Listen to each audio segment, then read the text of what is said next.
It's Traymont Stinson, Fort Washington Stinsons. I make my own money, Cartier. You keep telling yourself that. Traymont sits over my distro in Maryland and D.C. I own that. Y'all don't think he agree with that? I mean, we just met 3 hours ago on some caviar and vodka, and now you trying to be my business partner? I can offer you a better product at a better price. I don't know you. That's how you know I'm gonna just dime you out to Cartier. And I know you don't want Cartier for read no more. So if you're a businessman like you say you are, I'm gonna be hearing from you real soon. Even more. Look,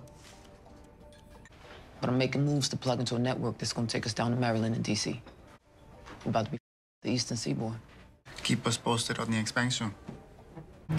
So let's find out all the real shit we need to know about everybody who was at that table.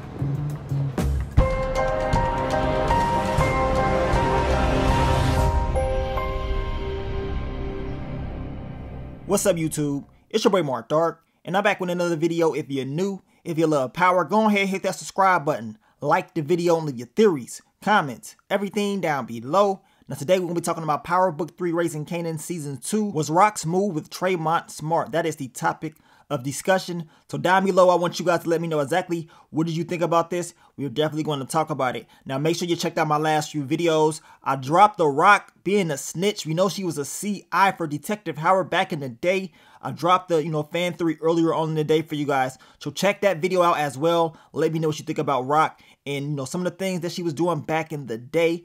And also check out the episode 8 What to Expect video. We will continue to get ready for the next upcoming episode, which will be airing this weekend, man. It's going to be straight up fire, in my opinion. But let's talk about the topic of discussion. Raq'S move with Traymont in last week's episode. We know she offered him better product at better price and less headache, right? She saw the tension in the air between Traymont and Cartier Duns, and she said, you know what? I'm going to go ahead and make my move. And last week, we talked about Raq. We talked about how, and I pretty much stated how I believe that she was using everything that Cartier was telling her for her own advantage. That's what she's been doing all this time. And in episode 7, Raq showed us exactly what we've been talking about, that she was using him and she gained information and she used that for her own good.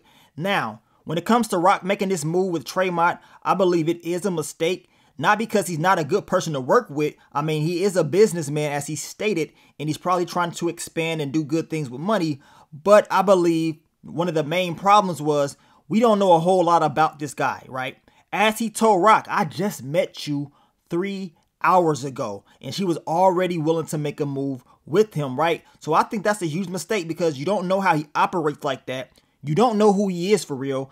And you do not know who he is connected to besides Cartier Duns. So I believe that is a mistake. You don't want to be doing business with people you don't know anything about. This is why Traymont told Raq, like, look, I don't even know you like that. I only do business with people that I know and that I can trust. So it makes sense on why he moves the way he is moving, right? Now, even though that all happened, Traymont said, you know what? I could just tell Cartier. How do you don't know if I want to just tell him information? Raq understands that he's not going to go do that because they have tension. And y'all saw his face. So y'all already know he's pissed off at Cartier. And he, to be honest, probably doesn't really want to do business with him. And Raq is offering him better product at a better price. So business-wise, it makes a lot of sense for him. He just has to know who he's doing business with. This is why he had, Abraham go track her and find out all the intel about Raq. So we saw what happened with Abraham getting the information about Raq, working with Joaquin. We saw Juliana there as well. And, them getting information and intel on Raq is smart because if I am in his shoes, I'm doing the exact same thing. I'm not just about to hop into a deal with you. I don't even know you like that. And, me doing that to me makes no sense at all. I need more time. I need to figure out who I'm working with. Traymont is doing what Raq should be doing.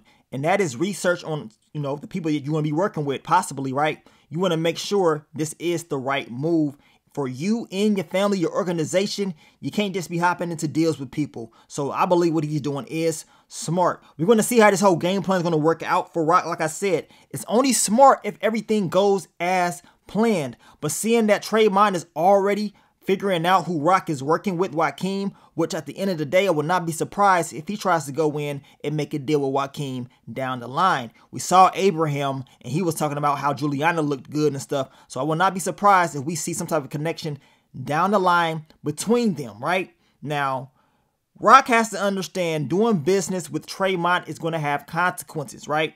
We know Cartier is going to be pissed off. At the same time, we know Cartier had just made a move with Lulu, with the whole record label, and that whole situation is just messy. And I can't wait to see the conclusion of that. But Cartier is going to be upset, like, really? So you're going to go to my spots, make moves there, bring in better product, offer him a better price, and you're going to do it behind my back? I got a feeling it's going to be some tension, and she has to be willing to deal with those consequences. We talked about this last week when we was talking about Raq making that move on Cartier. If she's going to do this, she has to be ready for what's to come. She made the move on the Italians, and it almost ended deadly out there in those woods. It was about to be very, very bad, right? But luckily, things did not go as planned for the Italians when it came to taking out Raq. This time around, Raq making moves behind Cartier's back, she has to be willing to deal with the same consequences. And will she be able to neutralize them, or will she slip up? As I stated earlier, Raq has to start watching her back a little bit more. She needs to start watching the new people that she's willing to do business with, because as of right now, she's caught up in a lot of different things. She's trying to protect all her secrets from the past, dealing with Kanan, dealing with Detective Howard, dealing with Palomar, giving those cheeks up to Kanan. I already know she on one, man. And I know she's probably stressed out, but still in this game, you got to be on your P's and Q's, and she has to make sure she's ready for what's to come. Because I got a feeling it's going to be a lot of negative things coming her way. In the episode 8 description, it does state that Raq sees dark clouds in the horizon. So we already know it's going to be some bad things coming her way, and she has to be ready for them. And as I told y'all, when it comes to this whole thing about Traymont and doing business with him, we don't know how dangerous this dude is, and it's the unknown because you don't really know all the things about him, especially seeing that you just met him. So we're going to see if this whole game plan is going to work for Raq and how she's going to deal with this, as well as the consequences that's going to come with doing business with Traymont. Now, you guys let me know, do you believe this move with Traymont is a big move, or is it a big mistake? We're going to find out very soon. I can't wait to see it. We will continue to talk about Power Book 3 Raising Kanan Season 2 this week. We got 3 more episodes. We got a lot more fan theories and, you know, predictions to talk about as well this week. So stay tuned for the videos. But I want to thank you guys once again for all the love, all the support, and I will catch y'all on the next one. But let me get up on out of here, man. It's your boy Mark Dark.